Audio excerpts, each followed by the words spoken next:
रोम्याचा 10 अध्याय 13 वचन. कारण जो कोणी प्रभूचे नाव घेऊन त्याचा धावा करील त्याचे तारण होईल. यस, आमेन. जय ख्रिस्त. कशा आहात तुम्ही सर्व माझी यूट्यूब फॅमिली?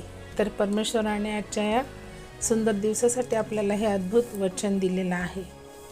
ही कोणाला तरी या वचनाची आवश्यकता होती, मी असं समजते.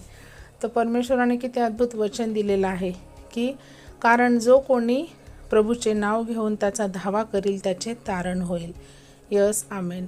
आपलं तारण हे फक्त आणि फक्त प्रभू येशू ख्रिस्ताच्या नावामध्ये आहे. प्रभू येशू ख्रिस्तामध्ये आपलं तारण आहे. प्रियांनो, आपण जगात कुठेही जा, आपलं तारण होणार नाही. तुम्ही कितीही इतर गोष्टीमध्ये भरकटत जा, पण तिथे आपल्याला काय आहे? तारण प्राप्ती नाही आहे.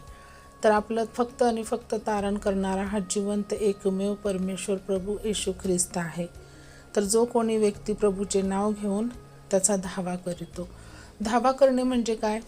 की आपण परमेश्वराकडे निरंतर प्रार्थना करणे.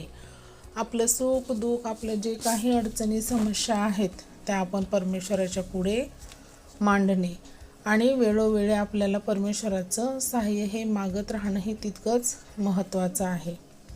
तर अशा पद्धतीने जो कोणी परमेश्वराचा धावा करेल त्याचे तारण होणार आहे. प्रियांनो, किती अद्भुत आश्वासन दिलेलं आहे परमेश्वराने. या जगिक जीवनामध्ये तुम्ही काहीही करा एखाद्या व्यक्तीसाठी, कोणासाठीही, तर ते आपल्याला साधं वाईट प्रसंगामध्ये आपल्याला साथसुद्धा देत नाही, आपल्या सोबती राहत नाही. पण परमेश्वर आपल्याकडनं कशाचीच अपेक्षा करत नाही. फक्त आणि फक्त त्यांचे वचन पालन करणे, परमेश्वराचा धावा करणे, निरंतर प्रार्थना करणे आणि सगळ्यात मोठं म्हणजे परमेश्वरावरती विश्वास ठेवणे. हो, कारण आपला जितका मोठा विश्वास तितकं आपलं काय आहे? प्रतिफळ हे मोठं आहे. कारण आपल्याला हे जगिक जीवन तर तात्पुरतं आहे. प्रियांनो, हो, कारण आपण इथं काय आहोत? एक प्रकारचे भाडोत्री आहोत. हे शरीर आपलं काय आहे? परमेश्वराने मातीपासून बनवलं आहे आणि ते मातीतच जाणार आहे. त्यामुळे ह्या शरीराची, ह्या जगिक जीवनाची आपल्याला ओढ करायची नाही. आपल्याला याची आशा पण धरायची नाही आहे. फक्त आणि फक्त आपल्याला काय? परमेश्वराचा धावा करायचा आहे. परमेश्वराचं नाव हे आपण रात्रंदिवस घेणं तितकंच महत्त्वाचं आहे.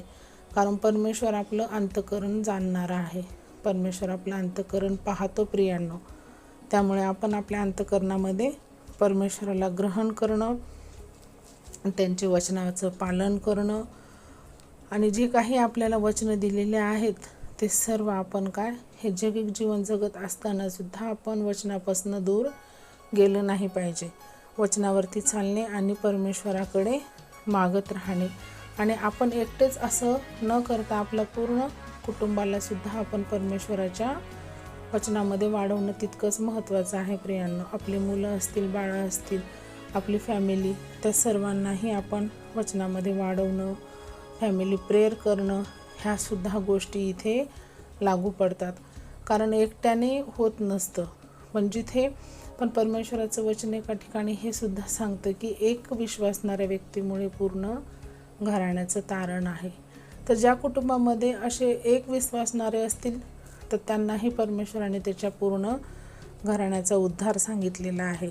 तर त्यांनी न खचून जाता या वचनावरती चालण्याचा पुरेपूर प्रयत्न केला पाहिजे. आपण या वचनासाठी परमेश्वराला धन्यवाद देऊया. आपण छोटीशी प्रार्थना करू.